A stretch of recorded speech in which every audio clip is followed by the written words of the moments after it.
You are now listening to the mind of Tommy Bunnz, and this is Black Friday. Black Friday. Black Friday. It is Black Friday.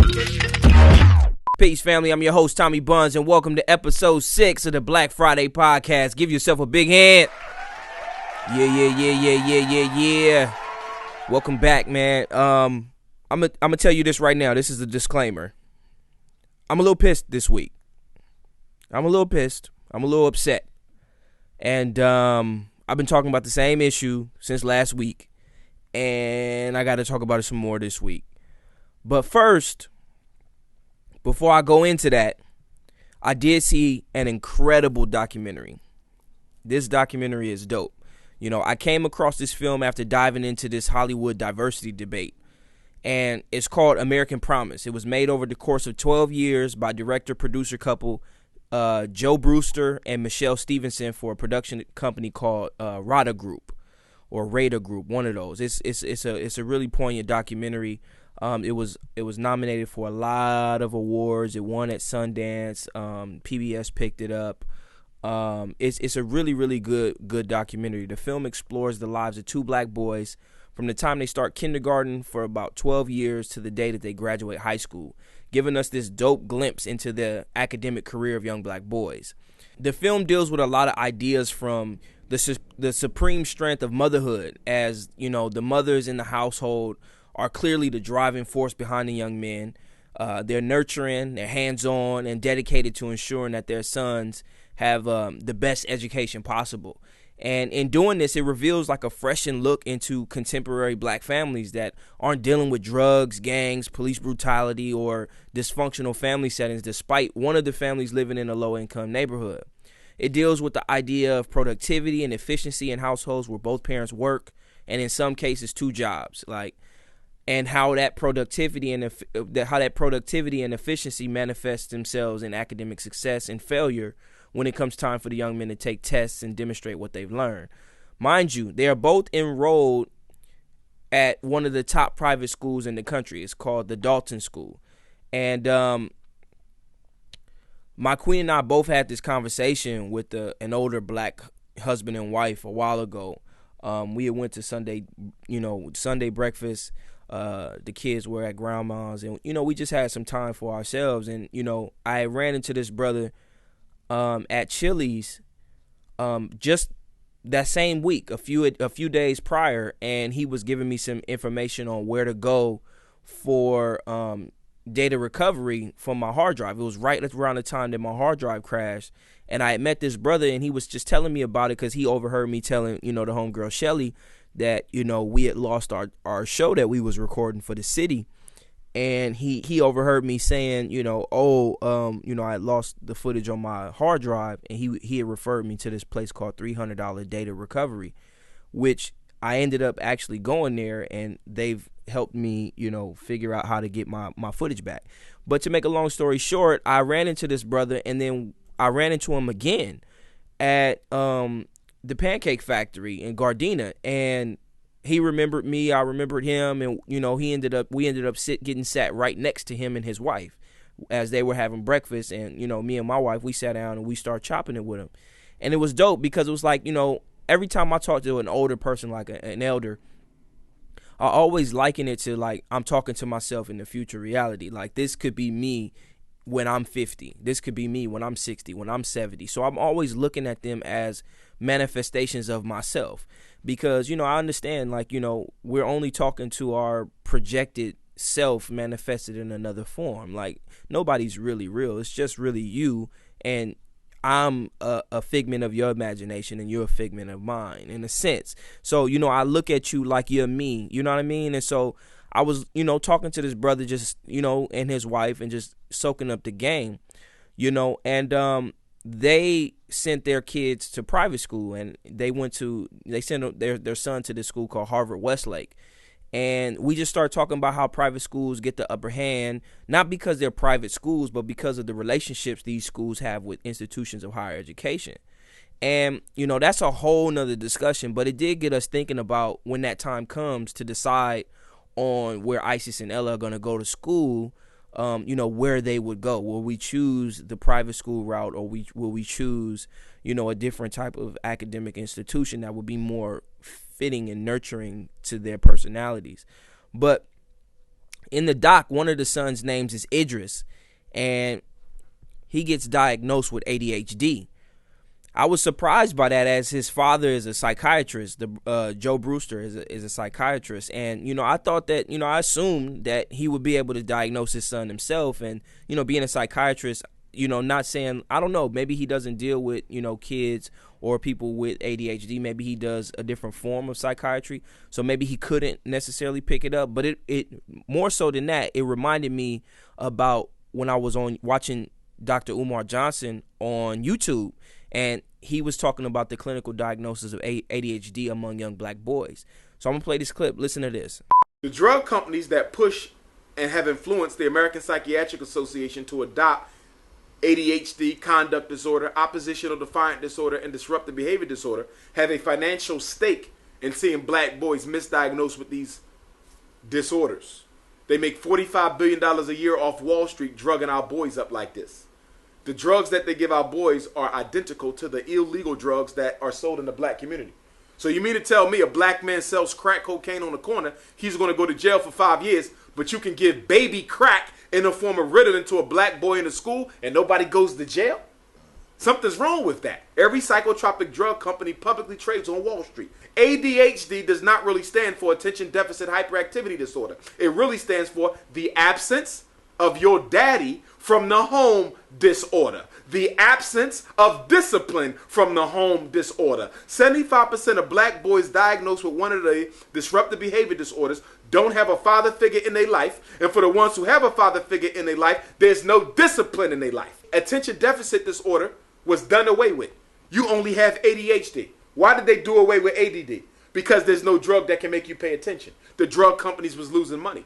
So they got the American Psychiatric Association to scratch ADD from the DSM and pick up ADHD. So now everybody's ADHD and everybody can be given drugs.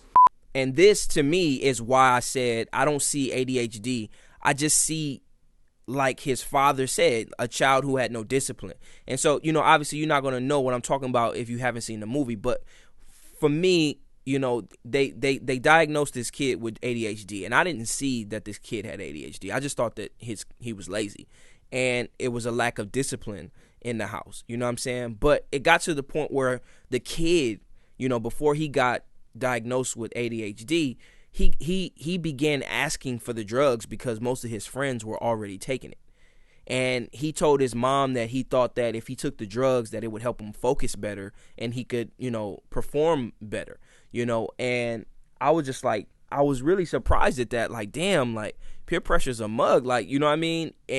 And his mom ended up taking him to the shrink who agreed with the son's self-diagnosis, and they ended up prescribing him drugs. But interestingly enough, the family attests at the end of the film that they believe the drugs helped because he was already behind, and they said that, if it hadn't been for the drugs and if they had to caught it earlier, he possibly could have gone on and done more. And I was really tripping off that. Like, damn, they really feel like, those drugs helped him. But maybe it was a placebo. Maybe it wasn't the drugs. Maybe it was more so the kid feeling like he had something to hold on to that could push him and motivate him or help him, focus. I don't know. But I reached out to the brother, Joe Brewster, and I told him, more so than anything, about this film. And this was before I saw his film. But I reached out to him and just told him, like, I want to support what he's doing and help him out in any way I can. And so we've scheduled a conversation probably in the next few weeks. So I'm interested in that, But back to the story, I think that this film was awesome. It reminded me of Hoop Dreams. For anybody who's seen Hoop Dreams and liked the narrative and the story structure about Hoop Dreams, it's almost exactly like Hoop Dreams, but instead of two young men navigating the private school system for the purpose of athletics and trying to make it into the NBA, you have two young men who are at one of the top schools in the private schools in the country, trying to, get into one of the best universities in the country. And so it was clear like the parents weren't necessarily trying to push their kids towards sports because, they were trying to push them more towards academics. But if you haven't seen Hoop Dreams, I wouldn't even watch this movie until you watch Hoop Dreams. I wouldn't watch American Promise until you watch Hoop Dreams. I also felt like this film was like the real life equivalent to Richard Linklater's Boyhood. And if you haven't seen Boyhood, then you need to see that too. Boyhood was this dope film by a director named Richard Linklater. And the plot of the film is that for 12 years, these characters, grow, they learn, they experience life, they, explore, themselves and it's this one kid's road to self-discovery from the time that he's young to the time that he goes off to college as well. And what's interesting about this film is that this film actually came out before Boyhood.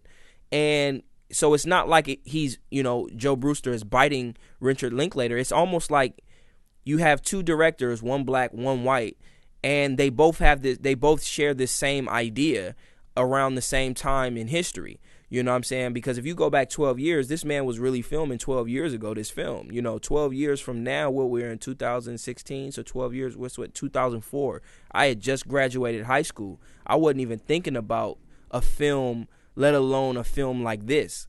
And so, this goes to show like this man was way ahead of his time, even though, Hoop Dreams was made before and you see this, expansive narrative that spans, the course of real time, and you get to follow the trajectory of, these individuals' lives and see where they go. But I still think that this is a very, very difficult thing to do as far as being a director and holding the narrative together and not, tapping out on it once it gets too, you could lose sight of the direction of where the story is going. So I think that Boyhood is a very, very fascinating film. I thought it, like I said before, I thought it should have won Best Director, but it didn't. But the only difference between these two films is that, the lead characters are, obviously are two young black boys versus an entire white family. It was difficult to watch at times for me because I felt like the young men were never really able to be themselves while the camera was rolling. And, that's something I've noticed even with Isis and Ella. Like, when I bring the cameras out and I'm filming them, you can tell, like, their personalities kind of shift because, it's strange. Like, you have this camera that's in your face and I'm holding it. So it's like now my dad has turned into this different person where now he's not interfacing with me just normally. He's got this camera pointed at me. And so I'm like Ella would be looking at the camera and pointing at it, as opposed to just, staying, doing what they're doing. They want to come by and acknowledge the fact that I have a film. So I have a camera. So it changes the dynamic of how people behave. And so obviously over the course of time, you get used to recording around cameras, but there's still these intimate moments that I feel like are almost impossible to really grasp without being almost like peeping Tom, to where you have to be the quiet, silent, hidden observer. You know what I'm saying? And I felt like, there were times where, these young boys couldn't really be themselves during these real pivotal moments because of the fact that there were always cameras around, throughout their lives. And, if I felt like it, that's just, and it's not like a knock to the young men, but I just think that that's just the natural response to knowing that, there's a camera around and it's watching you. The film also deals a lot with the idea of disappointment. I think it seemed like both sets of families were never truly satisfied with how their kids were growing up. It seemed as though, like they wanted to draw more and more from them, which, I think possibly could have been achieved if there were no cameras around, but, who knows? The mom was consistently pushing and pushing and pushing and pushing. And, when he didn't get into his first choice for the college, like, they were disappointed. And there was always this level of like, he's not doing enough. He's not pushing himself enough. And, even for his small accomplishments, it always seemed like it was just a small accomplishment. Even though, the young men did show signs that, they weren't as disciplined as they were supposed to be. But it's like, whose responsibility does that fall on? And that was a conversation me and wifey was having last night. It's like, if you can't whip your kids into shape, is that your fault, or is that, do your kids have to like assume some of the responsibility as well?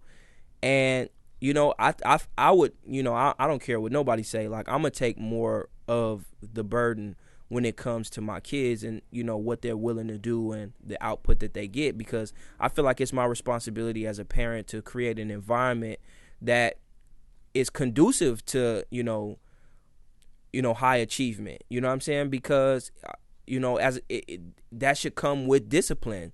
Being able to discipline yourself first, to where you are on a schedule, to where you're working at a high efficiency rate, like to where you can excel. Your children are automatically just going to grow up in that paradigm, and they're going to see nothing else. So if you have, high standards for achievement and high discipline standards for yourself, your children are just going to naturally pick that up. But if you slack off and you allow them to say, okay, well, yeah, son, you can take a break. Yeah, it's okay. You just give it your best, and you don't hold them accountable and you don't push them to the limit, then, you have to deal with the results that come from that. So, after watching the film, I was off it, and it was like 3:00 in the morning. My wife had just woke up, and, she was about to start her little night shift, and we started chatting about it. But before we started chatting about it, I read this review from Sweden, and someone addressed what I was feeling. I felt like the film never really displayed, Shayon. Shayon was the other young man in the film. There was Idris and Shayon. And I feel like the film never really displayed what Shayon truly loved to do, nor Idris loved to do. Something, they were both passionate about. I never got a chance to really see that, We hear Shayon say like he wanted to do graphic design, but you never really saw him drawing. You never really saw him engaging with designs. You never really saw him talking about why, and you never got to see him exploring his passions. You always kind of like saw them in the moments where they were either failing or achieving. And we saw that Idris loved basketball. However, he loved basketball how I love basketball. I loved it enough to be good, but not enough to be great. You would have thought they would have got him like a basketball coach on the side or something, that gym membership. He didn't play on any AAU traveling teams to get that, that extra exposure. And I think part of that was because of the fact that his parents wanted him to be something other than an athlete. Like I said earlier, they didn't push for sports. They pushed him academically. But even that, was superficial in a sense, because, success to a parent is the final grade, versus the exploration of a person's interests that results in a high grade. You know what I'm saying? It's like letting a kid explore what they're passionate about. Like if your child likes animals, then you put them in an environment conducive to learn about animals, but everything is related to that. But our educational system doesn't really work like that. You kind of like have fragmented sections of learning that you have to master and mimic and be able to regurgitate in order to receive a passing grade. But life is a lot more cohesive than that. Like, things blend, ideas blend inside of themselves, and that's how we learn. We learn how things relate based on how, we interface with them at points and times in our lives. You know what I'm saying? So, I also think it's difficult, in talking about how, Idris wanted to be a basketball player. I think it's difficult not to want to be an athlete or a rapper when those guys are the ones that look like us, and, they represent the epitome of success. You know what I'm saying? You see these guys putting in all of this work and achieving this greatness. You essentially feel like, man, that's me. He looks like me. He comes from where I come from. His parents look like mine. Like, you start to identify with them, and you want to like go after it too. You know what I'm saying? But you didn't see these two young men putting in that time though. You know what I'm saying? But like I said, what's the next level? Not everybody is designed for Harvard and Stanford. Some of us aren't even designed for college. Some of us just need to be pointed in the right direction and sent on our way, and we'll figure out the rest when we get there. Like, for me, I was clueless about my chances of ever playing in D1 college right out of high school. For one, I didn't have the numbers, like I said. I didn't have the height, and I didn't have the size or physicality to play at the elite collegiate level. Now, you could blame my dad for not pushing me. You could blame my coaches for not pushing me, or you could blame me for not asking what was it going to take to get there and working on my game plan every single day so that I could reach that goal. Segueing a little from American Promise to another part of this podcast was how the film explored the issues of race, but not specifically. You know, there was an interesting scene where Shayon went to Benin, West Africa, with his friends from school, and they sat with a king from the village who asked for forgiveness for sending blacks into the transatlantic slave trade. And, you know, I thought that was an interesting, you know, scene because, you know, I literally just watched a Paul Mooney stand-up right before that. It was called Peace of My Mind. I recommend that for everybody. Go watch Paul Mooney's Peace of My Mind. And although it was jokes, you know, in the stand-up, you could tell, like, his old ass was upset, you know, and he was upset with the way shit is for black folks today. And, you know, all he can do is joke about it. And, you know, but you know, like, you could feel deep down inside, like, if he could kill some white folks and get away with it, that nigga would, man. But, you know, I'm sure he's the type that loves his freedom way too much to jeopardize that. But, you know, in the meantime, he definitely gonna use the shit out of his First Amendment right. I kid you not, you know. And you can see why, you know, Paul Mooney wrote for some of the greatest comedians to walk the planet, you know, in particular Richard Pryor. And, you know, Dave Chappelle as well, you know. But what was disheartening, though, about that stand-up was, you know, I didn't see no big-name comics. I didn't see, you know, like the Steve Harveys, the Chris Rocks, the, you know, even the Chris Tuckers. I didn't even see Dave Chappelle there, you know what I'm saying? Like, none of these dudes were there, which makes me wonder why. Like, you know, maybe it was a simple scheduling issue. Maybe that's what it was. Maybe, you know, they couldn't find it in their schedule. But dude, man, talks so much shit about white folks. I thought somebody was gonna shoot something dead right there on that stool.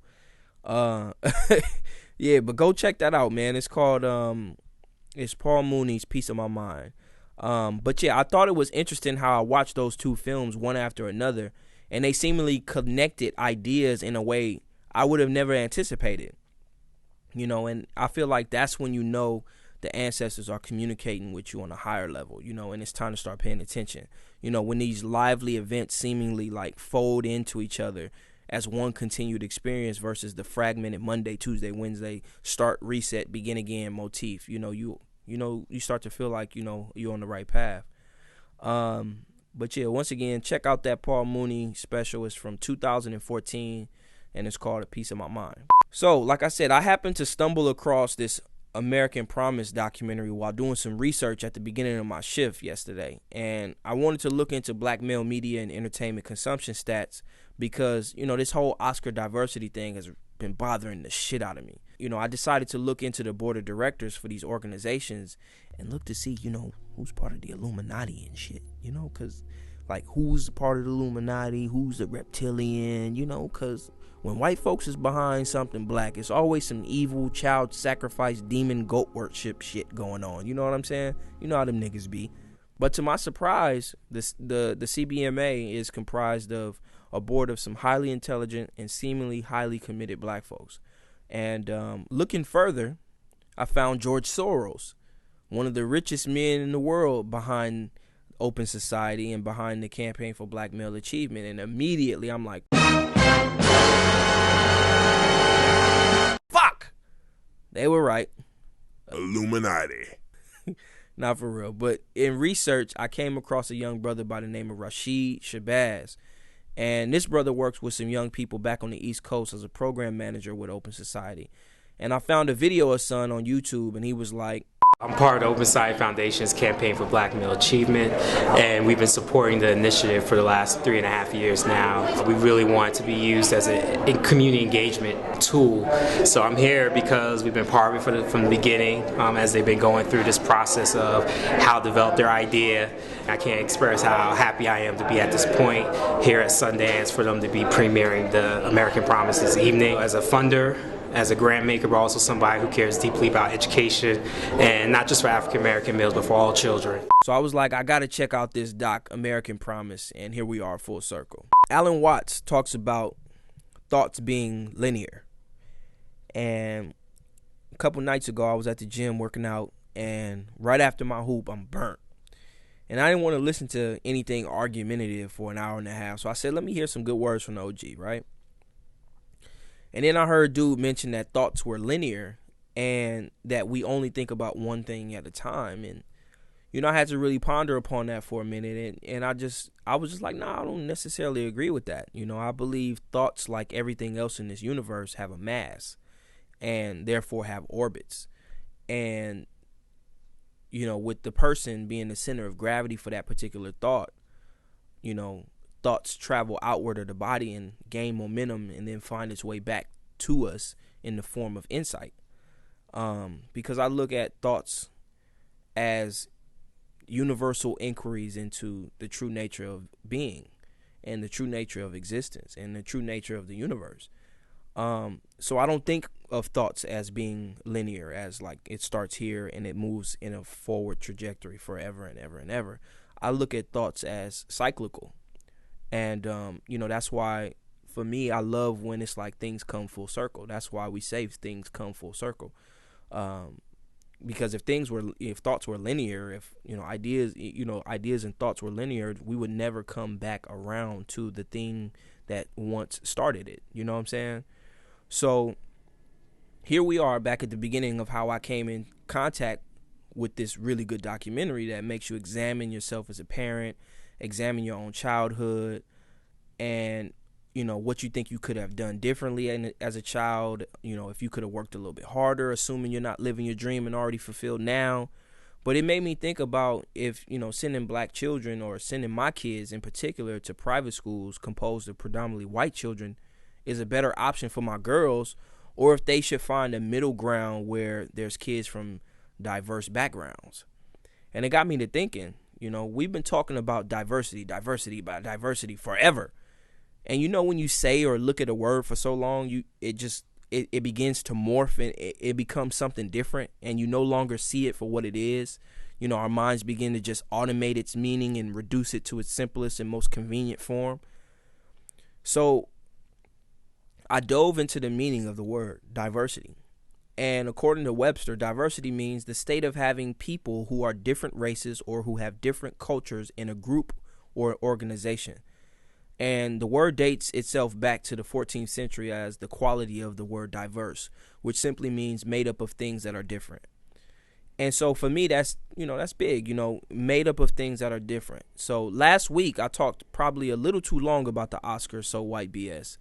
But apparently black folks have not had enough yet. And it started for me on King Day. I'm out with ATG and we shooting the King Day Fest in Inglewood at the Forum. And I checked my Instagram for a second when I was walking back to the car. And I learned that Spike had just announced that he was boycotting the Oscars. I was so confused by it, and, it started making me mad. You know what I'm saying? I started recording right there at the King Fest in the rain. I'm really beginning to believe that being black means always fucking complaining about something. It seems like blackness is synonymous with protest. Blackness is synonymous with complaint. Blackness is synonymous with injustice. Blackness is synonymous with discrimination. Blackness is synonymous with unsatisfaction, dissatisfaction. And I mean, for Spike Lee to first and foremost accept an honorary award for his life, for his achievement throughout his career, and then turn around and spit in the Academy's face, it's some nigga shit. It's some bullshit. If you really wanted to demonstrate a protest about the diversity in Hollywood, you shouldn't have never took the award from the beginning. I ain't gonna go into all of it, but then Jada Kinkett drops the bomb the same day. Is it time that people of color recognize how much power, influence that we have amassed, that we no longer need to ask to be invited anywhere? And I agree with her views on the issue and the importance of us banding together as a people the whole rah black people, yeah, but you know, I didn't understand why she was raising her voice now. And when I say that, you know, a lot of folks typically say like, well, what if these issues are the reason why people are waking up? And I'm like, okay, yeah, maybe the last year and maybe last year and the year before that and before that, she was unaware of the diversity issue in Hollywood. Maybe. But let's not play around. Like, Jada Pinkett Smith is a very brilliant woman. So it's hard for me to believe that, you know, she's been ignorant to the diversity issue that Hollywood faces. You know, I think she's upset because her husband didn't get a nomination. But like I said last week, I am never, ever riding for a man who musters his lips to tell someone that old, bald-headed white men are the best at what they do. Therefore, he models himself after them while in America. Ever. Fuck that. I'm never going to ride with a person who musters his lips to say that. You know? So fuck Will's performance. You know? The movie also flopped. It opened on Christmas Day, and since then it's only made $33 million. You know? Despite having, you know, a budget of $35 million. So in fact, it's lost $2 million. They haven't even made even.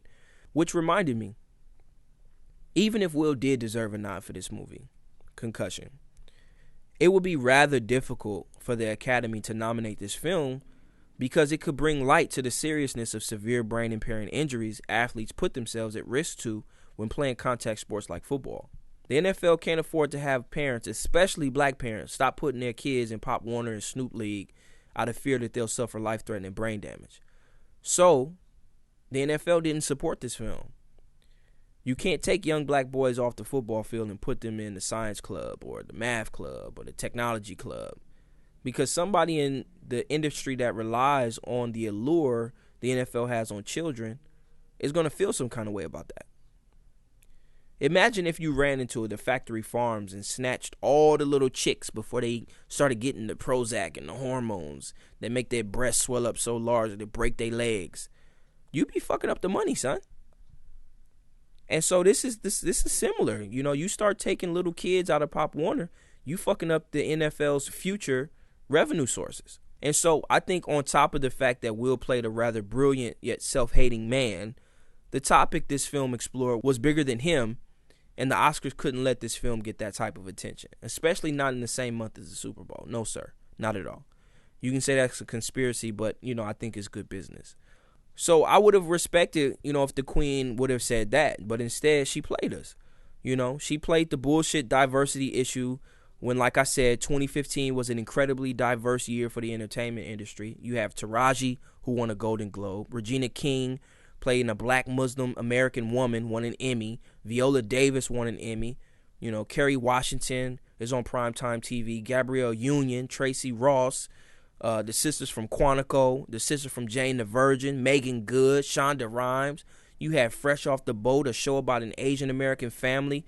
Master of None, Aziz Ansari's new show about an Indian American guy trying to find his place in the business. We have films about the beginning of the feminist movement in America. You have a film about two lesbians. You have a film about a transgender pioneer. What the fuck are we talking about? There's a diversity issue in Hollywood. That's a lot of different shit from different cultures.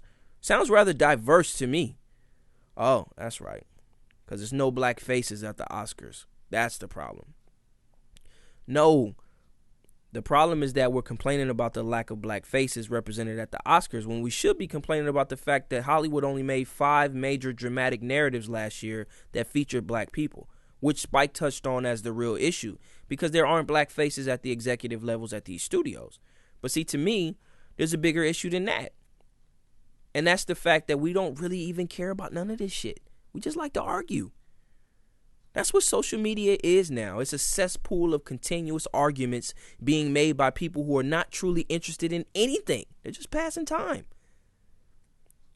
So like I said earlier, I did my research on African American media consumption statistics, and according to the data, the Oscars is at the bottom of the list of the most popular shows watched by black folks. So we're arguing about diversity for a show we don't even really watch culturally. What the fuck? So I want to interrupt the regularly scheduled program. I was done with this particular segment on the Oscars, but my big brother's in the building. KD Sellers, you know what I'm saying? The son of my aunt is out here in the building joining us for the first time. And I think son is the first guest on the Black Friday podcast too. So this is historic right now. And you know, we about to have a conversation about this Oscars situation, man. So KD, man, tell us what you thinking about this bullshit, man. What's going on? First, I want to say I'm honored to be here on Black Friday and to be the first guest. That's an honor and a privilege. Speaking of this Oscar situation, and Oscar is so white, and the outrage of everything that's going on in the last couple of days, first and foremost, the first thing we have to speak about is this is not a new issue. Everybody has known that there's been a lack of diversity and minorities in Hollywood, not just the Oscars. You know what I mean? Like, we as minorities are not represented as far as producers, directors, actors. So this is not a new issue, and I'm wondering, like, why this year? I think Eddie Murphy spoke on this topic in 1988 or something like that, if I'm correct.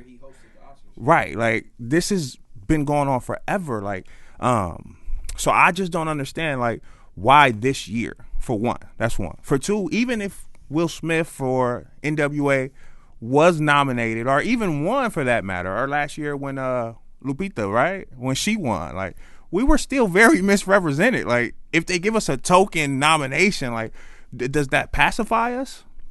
Like, what does that mean? Like, it's still like a very racial industry. You know what I mean? Like, I don't know if we're ever gonna get the opportunities that we deserve as seat. And that, to me, is the big problem. It becomes, why do we need acceptance from people who continue to prove that they don't want us around, presence, or care about the messages we want to put out, or employing us? Like, why do we continue to seek validation from whitey?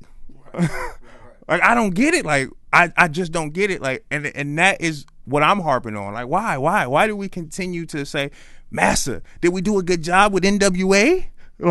Like, why don't we take more pride in the BET Awards, building them up, giving them a sense of quality and prestige, so we can feel the same way about the BET or the NAACP Image Awards that we feel about the Oscars.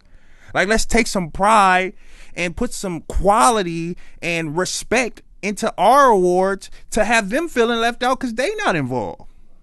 You think Tom Cruise is sitting at home tripping that he didn't get a nod for the BET Awards? Like, no.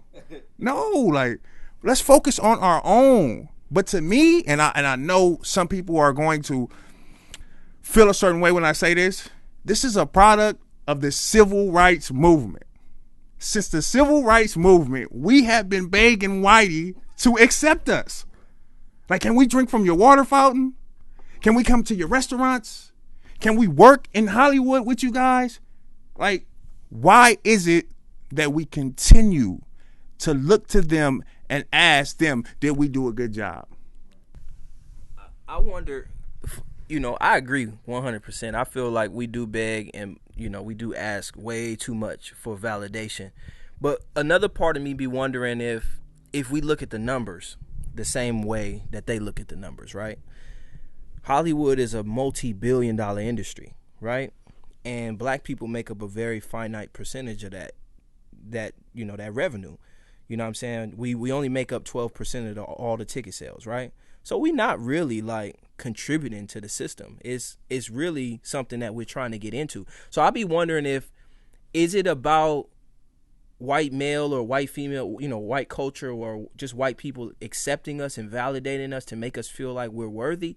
Or is it just we want to have more access to the market share? You know, we want to have more access to the money that Hollywood generates because of the movies that it makes, so that we can make more mega movies, so that we can, you know, reach the level of status that white folks have. Is that the same thing, or what you think?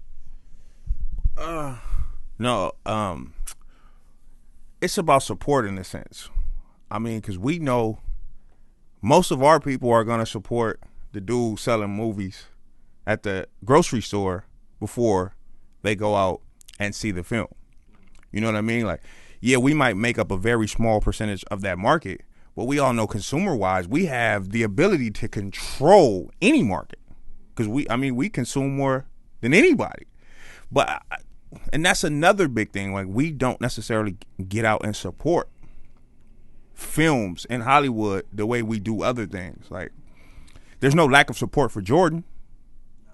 You know what I mean? Like, from our community, there's no lack of support for Jordan. But Spike Lee latest movie, we didn't get behind it at all. Like, you know what I mean? So I don't know if we can't control the market. We don't support it. We never really have. I mean, I'm sure we could prove that statistically. I don't think we've ever really supported Hollywood, the market, like that. Right. So let me ask you this. And this to me is what I find so silly about the whole fake diversity bullshit, right? We're complaining about being not included in a marketplace that we don't even participate in, right?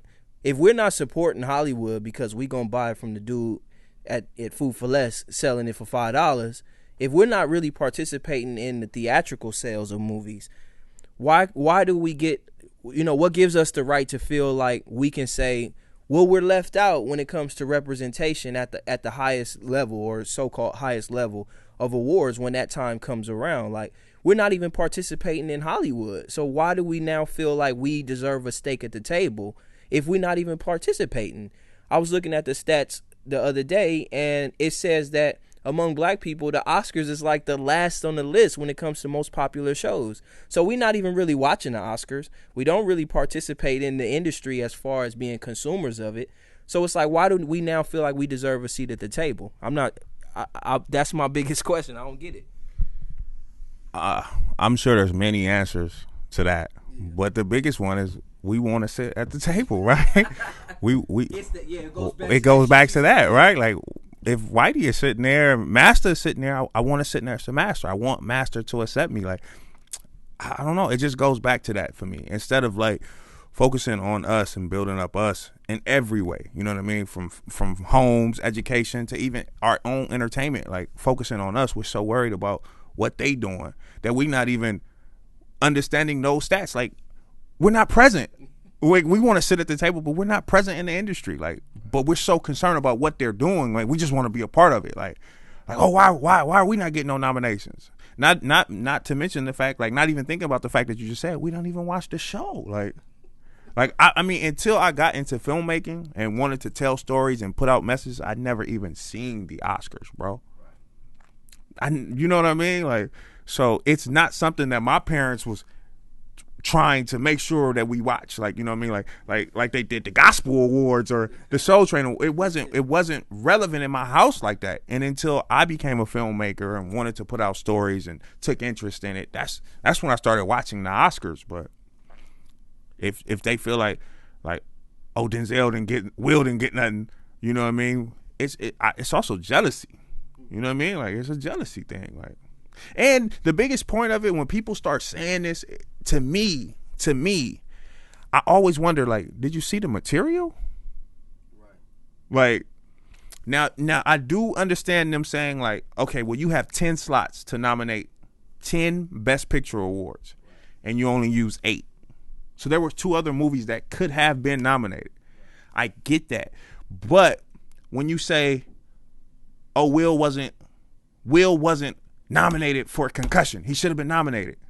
But it's like, did you see Hateful Eight?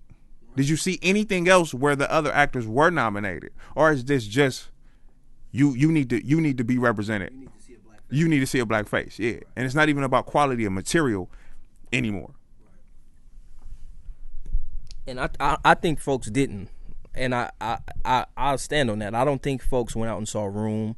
I don't think folks saw Suffragette, The Danish Girl. Ain't nobody checking for that shit. Don't nobody want to see no goddamn movie about the Danish girl. Ain't nobody watching that. Nigga, I go to Food for Less and the DVD, man, he got NWA, he got Creed, he got all the black shit. Right. He even got the Hateful Eight, because black folks fuck with Quentin Tarantino. And Samuel L. Jackson. So he had that. But he didn't have Room. He didn't have all the other Oscar contenders that were good movies. He didn't have that. You know what I'm saying? And I'm just like, okay, well, there goes. He's telling you what we want right now. He gonna get and burn what people are asking for. Oh, you got that new Creed? I need to see that, son. You got that? He gonna go get it. But we ain't asking for no goddamn Danish girl. You know, we wasn't asking for Brooklyn. You know, it's irrelevant. But, you know, when we talk about diversity, for me, my biggest thing was like, I mean, if you ask me, I think that the Oscars this year may look lily white, but that's just race, right? You talking about like female women. This is huge for women. It's a lot of women in these categories this year doing shit that's out of the box. And that's the one I was gonna say. The Danish Girl ain't about lesbians. It's about a transgender boy, the one of the first transgenders. So you already know we in this Caitlyn Jenner era. Now the transgender thing is like, they want to be represented too. So now you're seeing that showing up at the Oscars. And then people, black folks failed to mention as well that, Emmanuel Lubezki and Alejandro Iñárritu they Mexican. They're not saying that. Like, and that's why I be wondering, it's like, when we talk about diversity, are we just talking about black folks? Or are we really talking about diversity and including like all different types of cultures, lifestyles, and ethnicities? Well, we definitely know, even with Alejandro. I mean, even then, like, still Spanish and Mexican culture is definitely, underrepresented still. And that's what I feel like. Even if they give you one, like, do you feel like that's enough? Like, it's still lack of diversity in a sense. Like, cause I mean, we're talking about some odd hundreds awards given out. The awards that we see on TV presented that night are a small percentage of the awards at the Oscars. You know what I mean? Like, there's 100 or so awards that they give out, and it's still a lack of diversity, especially race wise. And to me, like, it here recently, I don't have nothing against nobody. I feel like everybody got the right to believe and live the way they want to, but I feel like gays have been more represented than blacks in the industry, and I have my reasons to believe why, but if we break it down to race, we are definitely underrepresented and not involved in the industry. I just feel like that's purposely done, and I feel my belief is that it's purposely driven that way. Like, they don't want us to be putting out the type of messages that we need to be putting out. I mean, they don't want us to build our culture from within. They don't want that, so they're not going to give us a platform or help us with a platform that would allow us to do that. They're not going to do it. They don't want to put us in successful places. You know what I mean? And not to quote Kanye that they don't want us, but I mean, that's just the way I feel.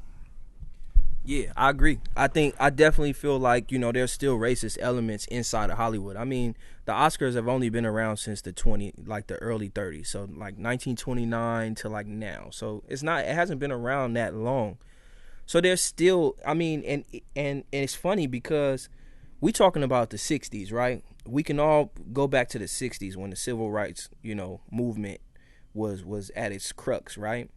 And in the 1960s, we wasn't getting no goddamn awards. You know what I'm saying? So you move 10 years later to the 1970s, you still got a generation of people that are running Hollywood, right? And you got 80, 90-year-old white men in Hollywood that can trace their history back to these time periods where they didn't fuck with us. So why do we think, like, because of the fact that we have a black president and, you see more black faces in high places, that all of a sudden people's cultural, ideologies are going to change all of a sudden? Some people, these white folks, these old racist white folks are going to die before they start to say, oh yeah, I'm going to fuck with you niggas. It's just the truth. You know what I'm saying? But the truth, the fact is that from 1929 to 1980, black folks had 13 nominations, right? 3 wins off 13 nominations, right?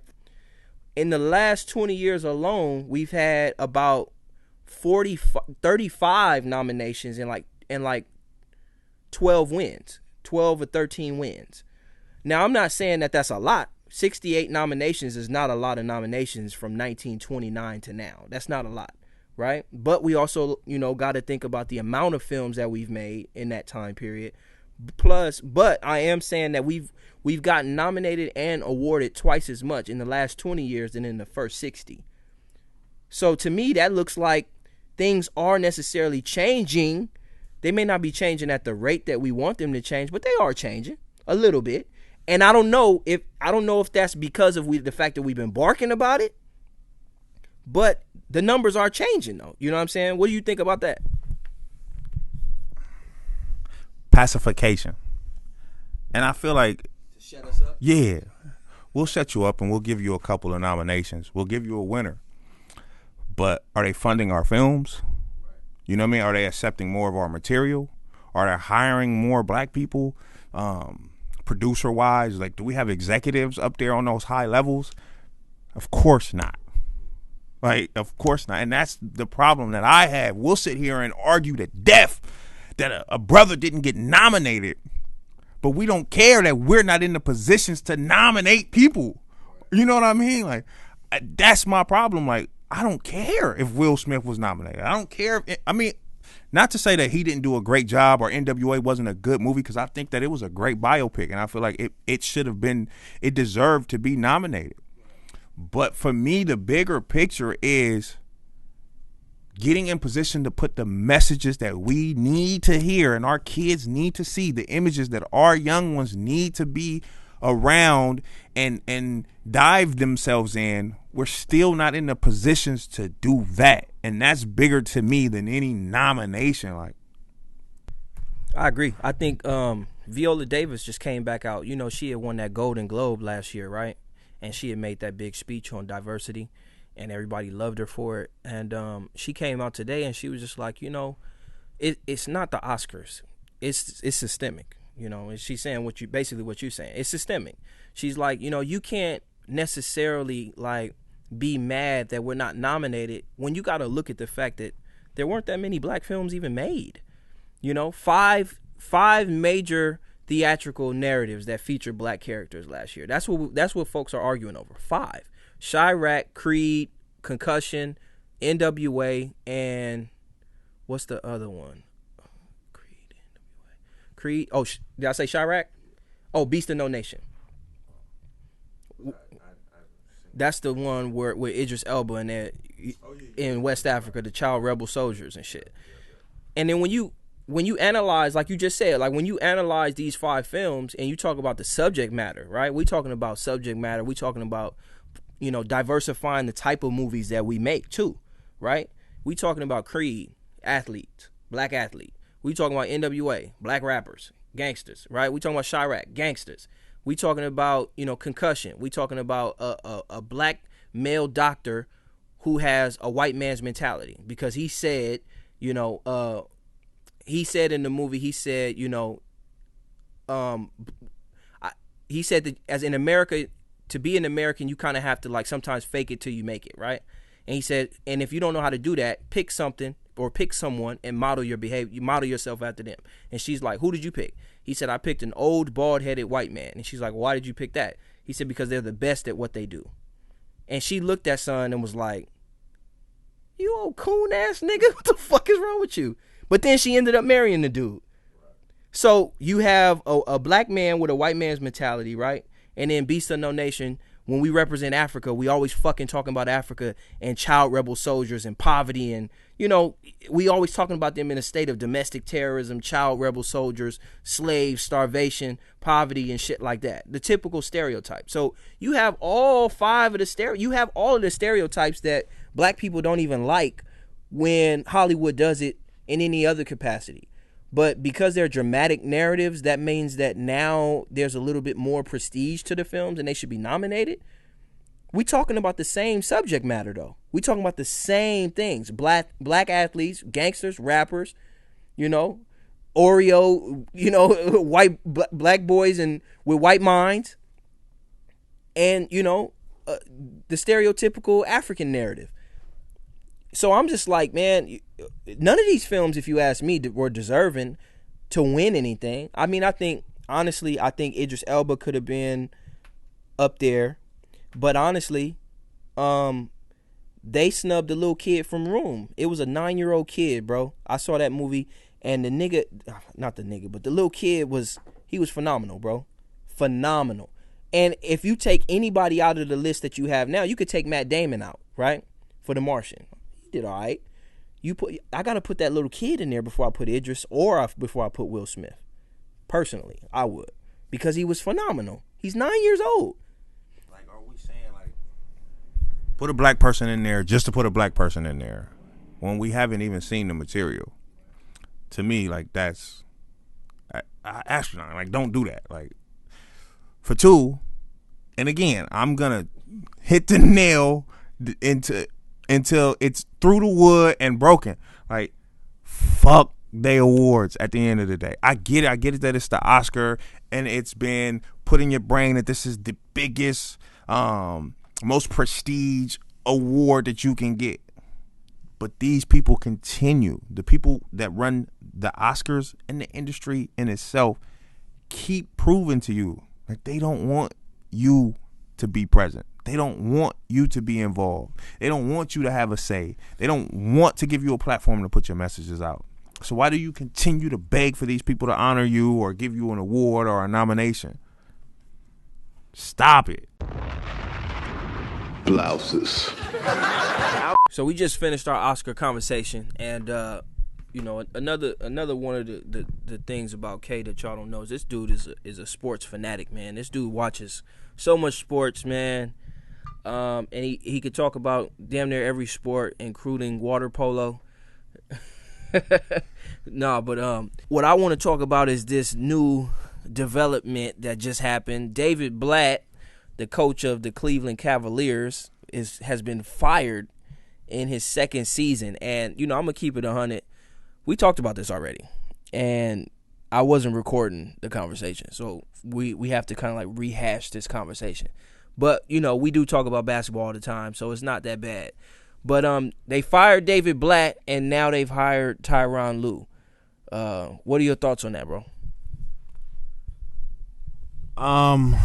It sounds to me that the hierarchy, the owner, understands what he has as far as the money machine that is LeBron James, as well as being the best basketball player in the world, and he wants to do anything possible to keep LeBron in Cleveland. He hasn't secured LeBron for a long-term deal. LeBron signed 2 2-year deals with options to opt out each year, so that basically breaks it down to 2 1-year deals. At the end of this season, he'll be eligible to opt out again, and you don't want LeBron to leave because he's proven that he can leave and will leave. You don't want that. So if LeBron isn't on board with every piece of the puzzle, you change those pieces until LeBron is on board. You have to.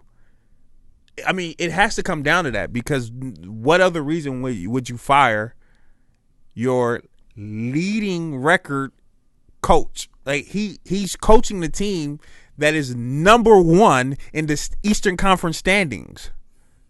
Yeah, exactly. Mid-season, too. Mid-season, right? We haven't even hit the All-Star break. We haven't hit the All-Star break. They haven't even truly been healthy. They just got Kyrie back maybe, 10, 11 games ago. Shump just came back healthy. So they haven't even fully gelled, and they're the number 1 seed in the Eastern Conference right now, and they fired their coach. It could not be because of performance, right? Right. So LeBron's not happy. LeBron's not happy with you as the coach. We want LeBron to sign with us, long-term 7-year deal. We got to make him happy. If he likes Tyronn Lue, he could have liked the ball boy, and the ball boy would have been the coach.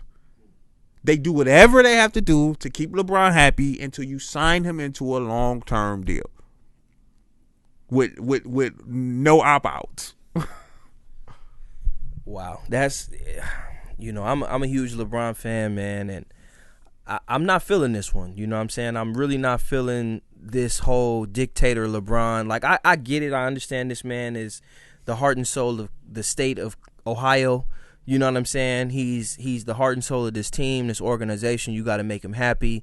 I get that. You know what I'm saying? And you do go through leaps and bounds to make sure that your franchise player is happy. I get that.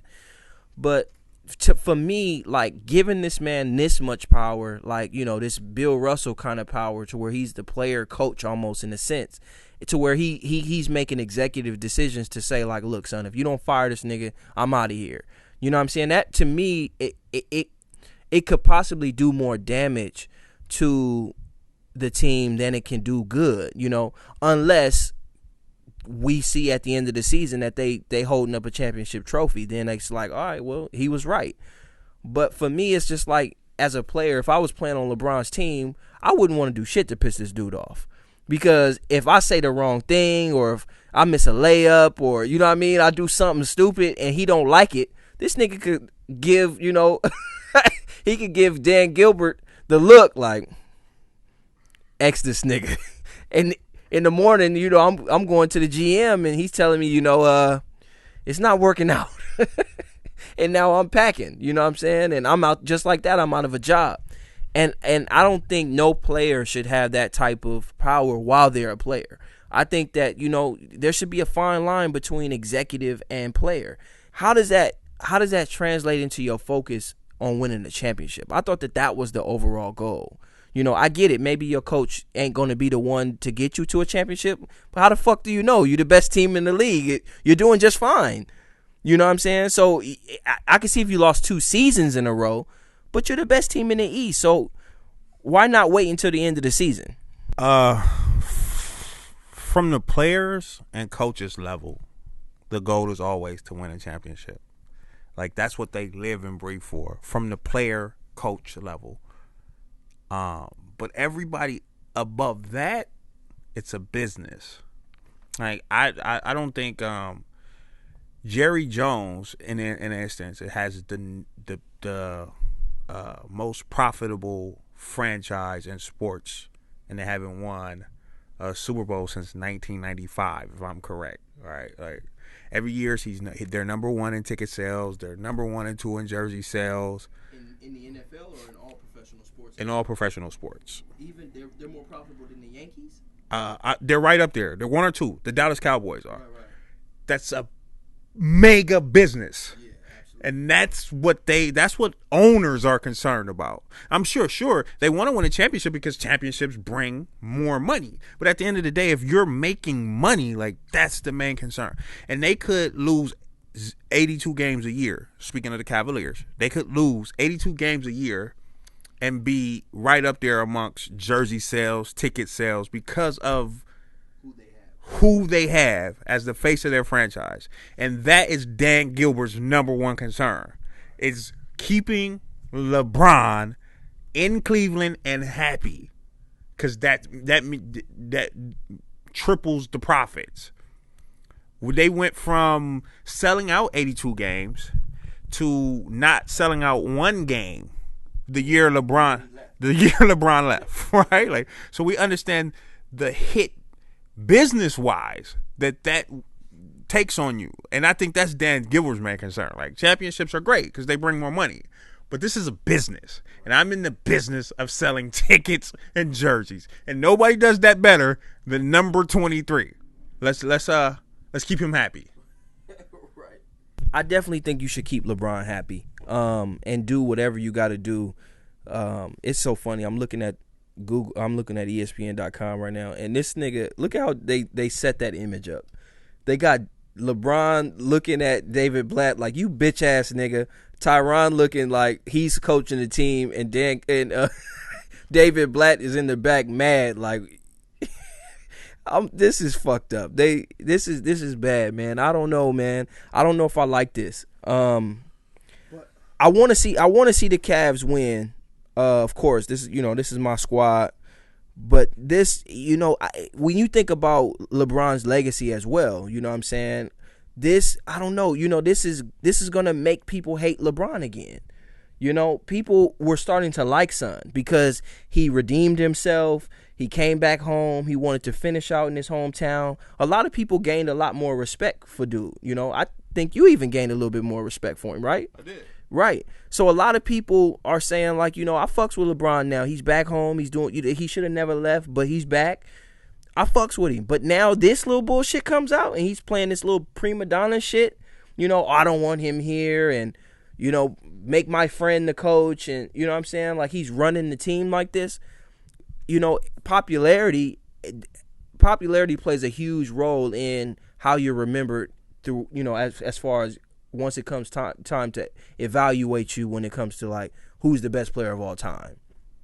LeBron is going to be in that conversation once his career is over. I can guarantee he's gonna be right there. It's gonna be him, Kobe, and Jordan as far as best players of all time. It just is. But with this shit, I wonder how that's gonna impact his legacy. Nobody will speak of this if they win a championship. True, very true. They win a championship this year. You never hear David Blaine ever again, and you never hear about this incident ever, like, as a stain on his image or legacy. Now, if they fall from number one and don't make the playoffs, then he'll be a huge villain, and he'll never live it down. So it has to play the course. You know, we have to play it out. We have to see what happens, because if they win a championship, you'll never hear people talk about this, ever. Tommy has ESPN.com up, as he said. It's an article, but the caption on the article says, "Will new coach lift Cavaliers?" My question is, lift them higher than what? They're number one right now. They're 30-11. They're the number one seed in the Eastern Conference. Lift them to what? What problems did they have? Like, okay, so yeah, they took a bad loss a few days ago to Golden State. We all know that. We seen it. But I mean, that's one loss on a season. They were doing fine. They're the number one team in the East. They're cruising to the Eastern Conference Final. They'll be in the championship. Players could go down hurt, and they're gonna go to the championship. What was the problem? Like, what lift did they need? Right. It's so funny, man. We talking about LeBron James and him running the Cleveland Cavaliers organization, and I just saw right now on ESPN. I'm gonna play this clip for y'all.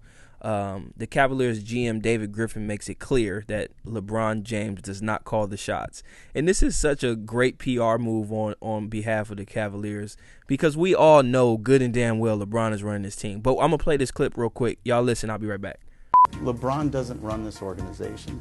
LeBron is about this organization, and he is of this organization, and he's of our community. But this narrative that somehow we're taking direction from him, it's just not fair. It's not fair to him in particular, but frankly, it's kind of not fair to me and our group anymore. I'm not somebody who believes we don't talk to the family before we make changes. We do, and I've told you that. I talk to many players when we make decisions of magnitude that will change the locker room. This was one where I didn't need to ask them questions. I've watched them interact with each other for a very long period of time, under a lot of different circumstances. I know what something that's not right looks like, and I believe this was the right decision to make, and it's very possible that it's the wrong decision to make. You may hear that from our players tomorrow, and I'm open-minded to that. So that was Cavaliers general manager David Griffin explaining his position on the fact that LeBron James does not run the organization. KD, what you think about what he just said, bro? I think that they have a great PR staff in Cleveland. It was a perfect script. It almost, for 2 seconds, no, it didn't. It didn't have me convinced at all. We understand what this is about. This is about keeping LeBron happy. And does he have to say he wants to be happy for you to know you have to keep him happy to keep him in Cleveland? No, he doesn't have to say that. You know you keep LeBron happy. I guess another news break came out, and they're saying that now Tyronn Lue is actually possibly eligible to coach the East in the 2016 All-Star game. Have you ever heard of anything like that? I haven't. I think that would be preposterous to even if he was eligible and they offered it to him, for him to take it would be disrespectful to the game. Plus, didn't David Black's They're the best team in the East, though. Bro. Yeah, but I think that the thing is that no one organization is supposed to represent the East twice in a row, so I don't think that they would have picked the Cavs coaching staff because they closed it last year, I think. So because it's the same thing, they were saying that if they offered it to Luke Walton, would he take it? But I think that he brought it up like, well, no organization is supposed to represent 2 years in a row, and we did it last year, so it would be a great honor because he wanted to coach Kobe, but he didn't think that he would get it because they did it last year, and you're not supposed to do it 2 times in a row. But if they did, I would slap Tyronn Lue in the face if he thought like he deserved to coach that team. Well, I think you better slap this nigga. You better fly to Cleveland and find him and slap him. Because, look, they said right now, one thing is already pretty certain. Lue will be the coach of the Eastern Conference All-Star team in February.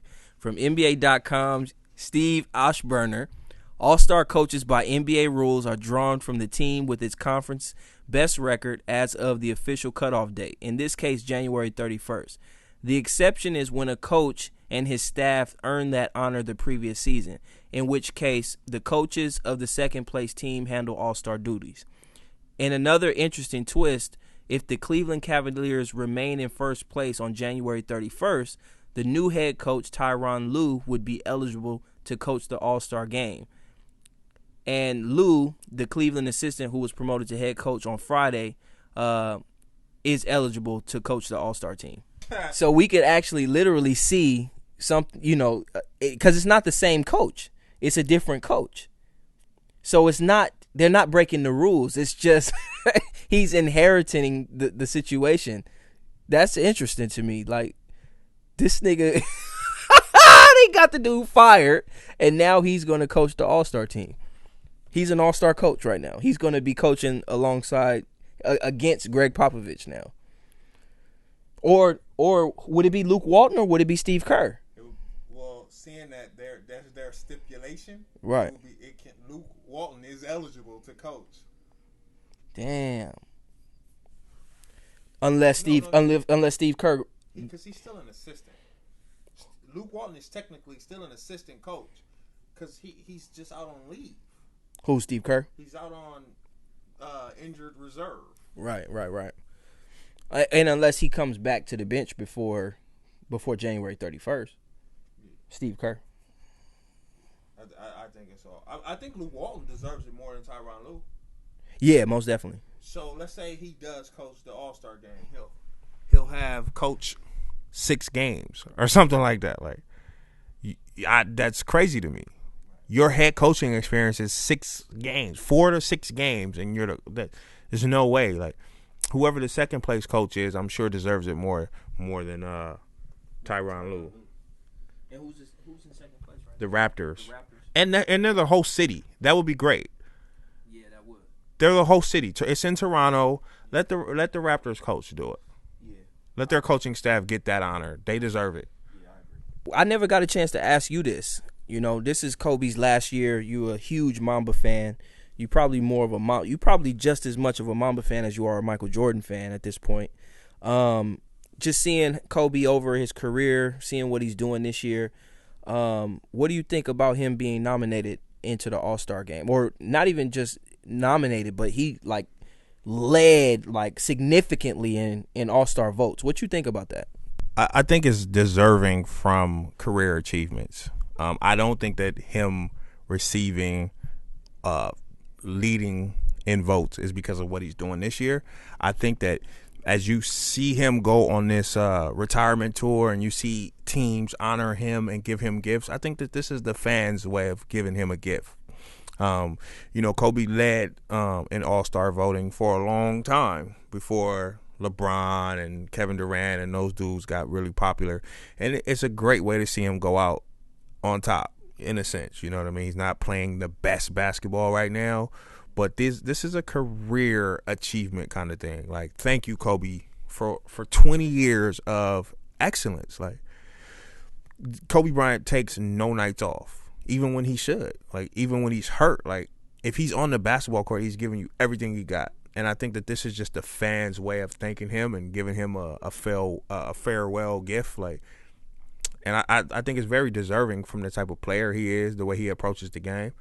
I think it's very deserving. I think even if he took the invitation to the 2016 Olympics, it would be deserving. Like, this is one of the greatest basketball players to ever play the game.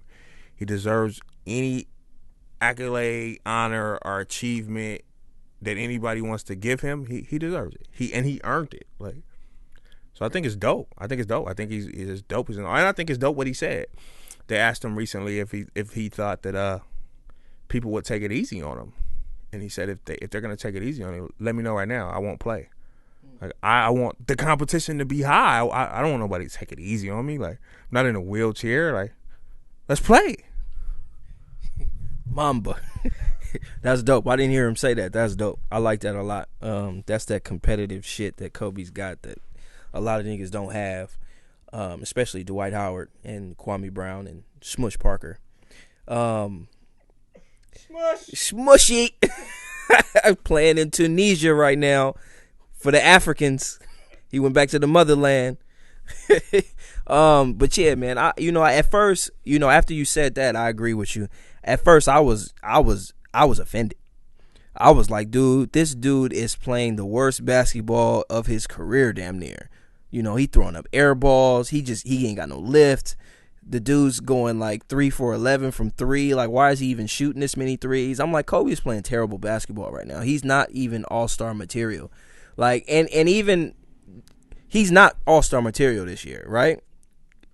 No, not by the numbers. By the numbers, right? I mean, he's a forever all-star. I mean, he's Kobe Bryant. As long as he has Bryant DNA going through his body, he's an all-star. Right. But he's not playing all-star basketball, and I felt like, the all-star should be reserved for all-stars, no matter who you are. But when you say it like that, I do understand, like, this dude has committed, his life to this game, and he's done it at the highest level that you can possibly do it, and consistently. You know what I'm saying? So when you put it like that, I do think, like, okay, yeah, we could show the brother some love. You know what I mean? Why not? And then send him off for the international farewell. I think that would be dope. So I agree. I think Kobe should be an all-star. I don't think he should start though. He turned down the Olympics. He turned down the Olympics already? The Olympics, yeah. Oh, really? Yeah, he said he's not gonna play.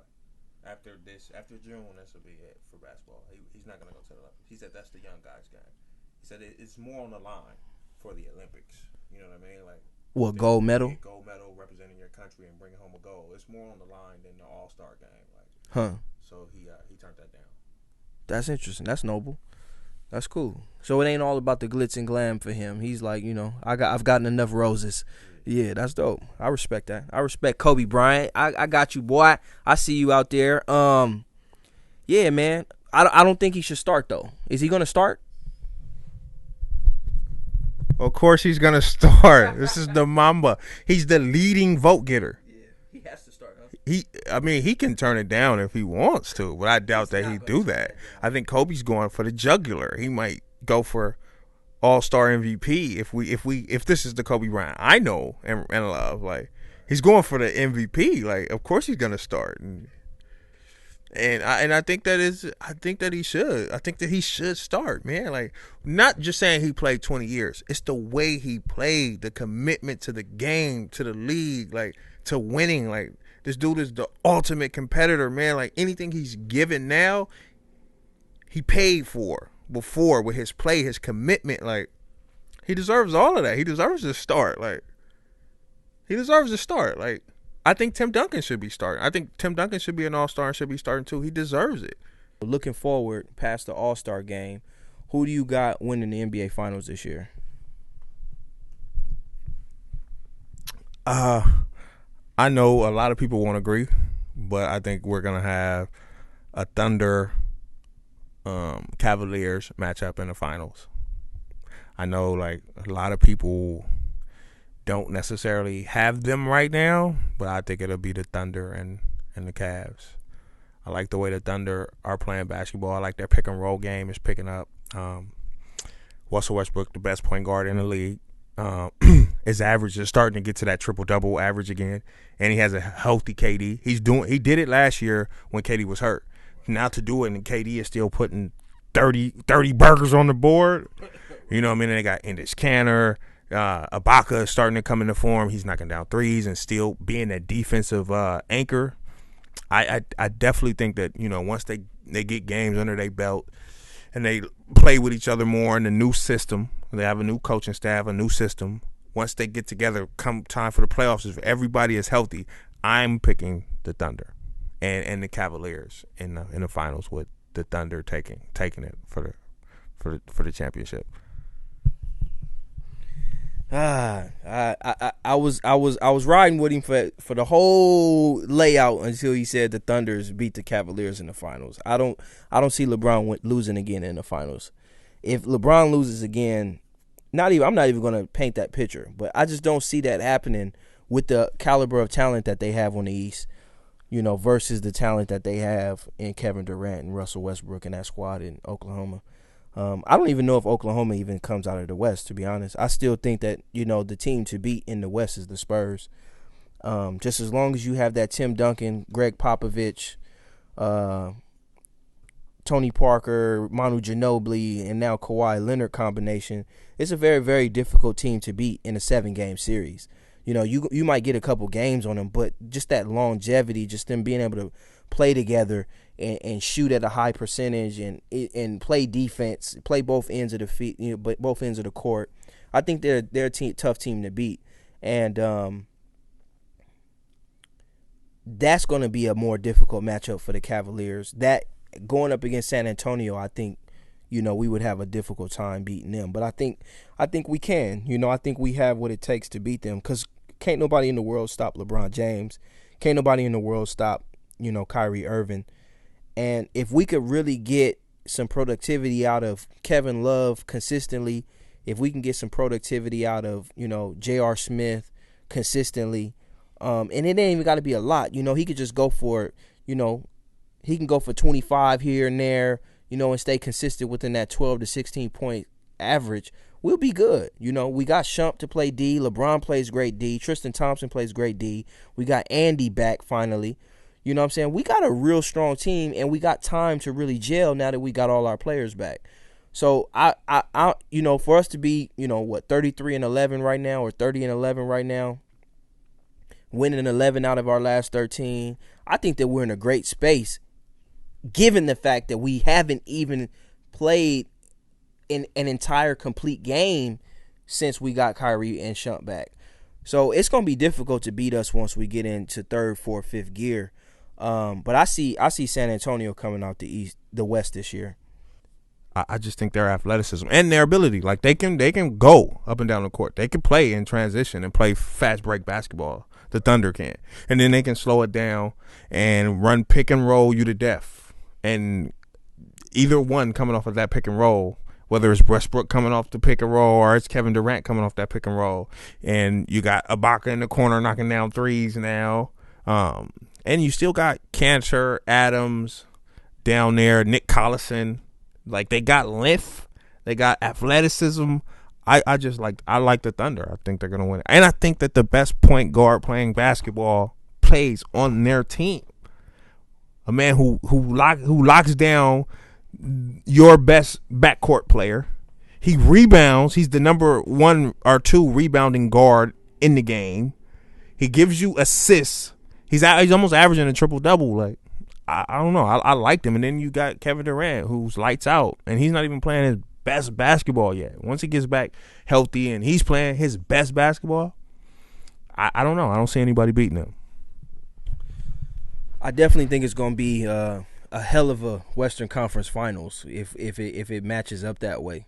San Antonio and OKC, that might even damn near be better than the finals if it comes down to it. But I think it'll be either one of those two teams, with the Lakers probably coming in third. Ben Simmons. Ben Simmons. Ben Simmons. Trying to get it. Get Ben Simmons. Take the rest of the games and get Ben Simmons. That boy nice, man. LSU, if you ain't seen Ben Simmons, KD put me up on Ben Simmons, as a matter of fact. Yeah, Ben Simmons is real tall, tall, lanky, can shoot, can dribble, strong. He's really solid. I like his game a lot. But yeah, man, that sounds like that's about it for right now, brother. You got anything else? It's a pleasure and a blessing to be here, man, talking to y'all. I love it, man. Peace, wellness, light to everybody, man. Yeah, man. So, we had our, my brother was here, man, KD Sellers. And, I'm Tommy Bunnz, the host of the Black Friday podcast. We thank y'all for joining us. And send us some of that social currency. That's a like, a share, a comment. Check us out on TommyBunnz.com, www.atgfilms.com. We got a lot of stuff coming. We working on a short film right now called Solar. We working on a short spec for Nike. We got a lot of things in the works, man. We got the ATG clothing line that's getting ready to drop our next little batch of merchandise that y'all gonna be able to pick up in a few seconds. I'm speaking all these things into existence. We got a film screening we getting ready to launch. We got a lot of good things in the works, man. I want y'all to keep it locked with us. It's the Black Friday podcast. We out of here. Peace. It was more than soft porn for the caveman. She remember my sprinter, said I was in the great fan. Well, cutie, I like your bougie booty. Come America, by do me. Well, let's make a movie. Hell, you know my repertoire is like a wrestler. I show you the